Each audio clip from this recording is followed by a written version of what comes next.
వేరే వాళ్ళ ఒపీనియన్ కాబట్టి వాళ్ళ ఒపీనియన్ల గురించి కూడా నేను ఒపీనియన్లు తీసేసుకుని అనవసరం టైం వేస్ట్ చేసుకోను. సో అంటే దానికి ఏమన్నా ఉందా మీనింగ్ అబ్రివేషన్ అంటే మరి నేను ఇన్ని రోజుల నుంచి మా బ్యాచ్తో తిరుగుతున్నా నాకు ఎవరూ చెప్పలేదు. అది కేవలం ఖాళీగా ఉండి కొంతమంది ఏమన్నా ఏదో టైటిల్స్ పెట్టాలి కదా అని ఏమన్నా సృష్టించుకుని ఉంటారు. టైం వేస్ట్, దానివల్ల ఏమి ఉండదు. మన స్టోరీస్ మ్యాటర్ అంతే. And one last thing, director గారు ప్రభాస్ గారి ఫ్యాన్ అన్నారు కదా, ఎప్పటి నుంచి ఏంటి అంటే ఆయన ఫ్యాన్ ఎప్పటి నుంచి అయ్యారు? అది ఛత్రపతి మూవీ నుంచి. Thank you. రామకృష్ణ గారు, హర్ష గారు ఇక్కడ చెప్పండి సార్.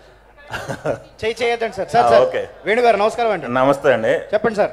బ్యాంగ్ బ్రోస్లో మీ ముగ్గురు క్యారెక్టరేషన్ హర్ష గారికి రియల్ లైఫ్లో ఎవరి క్యారెక్టర్కి దగ్గరగా ఉంటుంది?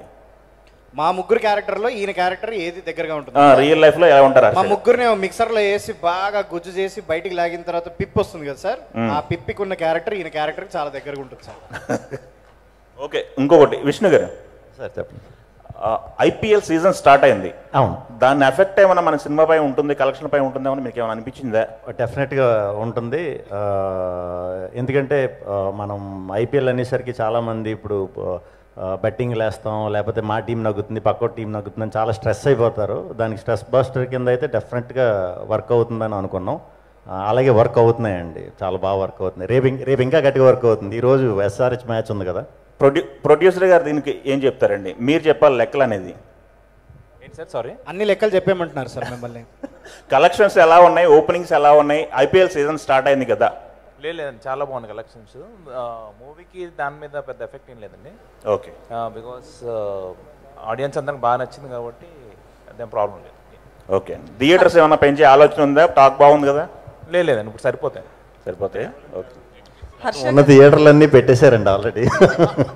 హర్ష గారు ఇక్కడ యాక్చువల్లీ మీరు ఓం భీమ్ విష్ కి నో లాజిక్ ఓన్లీ మ్యాజిక్ అన్నారు కదా, అది మీరు మూవీకి పెట్టుకున్న ట్యాగ్ లైనా లేకపోతే ఫిలిం క్రిటిక్స్ కి ఇచ్చిన ట్యాగ్ లైనా? అది మూవీలో వీళ్ళ actually bang bros A to Z solutions, no magic only logic. ఎందుకంటే ఇంకో క్యారెక్టర్ ఉంటారు మూవీలో, సో అతను మ్యాజిక్ చేస్తుంటారు, వీళ్ళు ఓన్లీ లాజికల్. ఎందుకంటే వీళ్ళు సైంటిస్ట్లోని. కానీ ఒకసారి మేము మూవీ అంతా చూశాక విష్ణు గారు కానీ ప్రొడ్యూసర్ కానీ అందరు డెసిషన్ తీసుకుంది ఏంటంటే ఇది యాక్చువల్లీ మూవీ లాజికల్ కాదు, ఓన్లీ మ్యాజికల్ ఫిల్మ్ అని చెప్పి వాళ్ళు డెసిషన్ తీసుకొని ఆ మూవీ టైటిల్ కూడా విష్ణు గారిది ఐడియా. సో ఆ టైటిల్ పెట్టి ఇది సబ్ టెక్స్ట్లో ఇది పెడదామని చెప్తే అది అందరికి నచ్చి చేసామని. సో ప్రొడ్యూసర్ గారికి, సో అంటే మీరు ఈ మూవీని ఎగ్జామ్స్ టైంలో తీసుకురావడం జరిగింది. ఒకవేళ ఏప్రిల్ ఎండింగ్ గారు మేకి తీసుకొస్తే ఇంకా రెవెన్యూ పెరిగిన అనిపించిందా ఇంత హిట్ టాక్ వచ్చిన తర్వాత?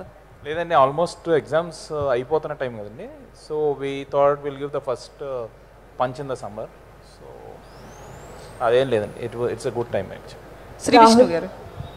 శ్రీ విష్ణు గారు, సో అంటే మీరు మూవీ చేస్తున్నప్పుడు ఇందాక మారుతి గారు మాట్లాడుతూ కూడా మూవీ చేస్తున్నప్పుడు వీళ్ళంతా చాలా భయపడినట్లు అనిపించింది. కామెడీని ప్రేక్షకులు ఎంజాయ్ చేస్తారో లేదో అనే ఒక డౌట్ అయితే కనిపించింది అన్నారు. సో మీరు కథ విన్నప్పుడు కూడా లాజిక్కే కదా, అంటే మ్యాజిక్ ఉంది లాజిక్ లేదు, ఇట్లా కూడా ఒక ఫీల్ అనేది ఉందని లాస్ట్ టైం ట్రైలర్లో కూడా మీరు చెప్పడం జరిగింది. సో ఆ భయం ఎందుకు క్రియేట్ అయింది? కానీ మూవీ చూస్తే చాలా హిలేరియస్గా ఉంది, మీరు మిస్ అయ్యి ఉంటే తర్వాత ఫీల్ అయ్యేవారు.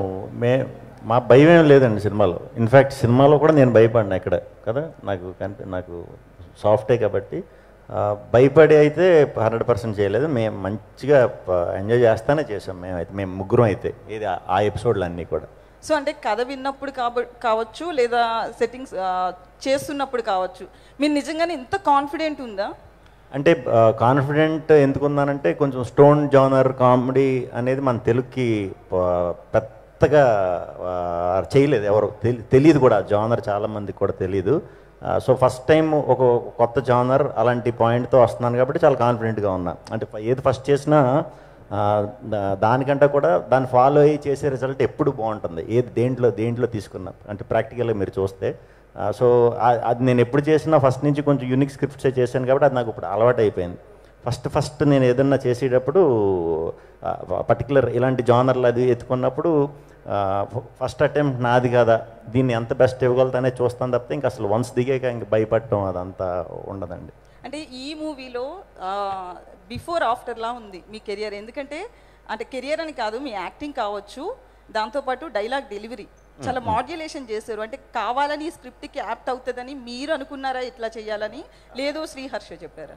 అంటే బేసిక్గా నేను ఏ స్క్రిప్ట్కి ఆ స్క్రిప్ట్ మాడ్యులేషన్ అయితే ఆ ఫస్ట్ 2 డేస్లో ఉండే మూడ్ బట్టి ఫాలో అయిపోతా. ఒకేలా అయితే ఇప్పుడు దాకా చేయలేదు. ఇది కొంచెం బాగా ఫ్రీ ఫ్లోలో ఉండే ఇది చూపించాలి కాబట్టి మేబీ అలా వచ్చేసిందేమో. అది మనోడికి నచ్చటం, అదే కంటిన్యూ చేయమంటాం. సో ఇలా అయిందనమాట లాస్ట్. రాహుల్ గారు హాయ్.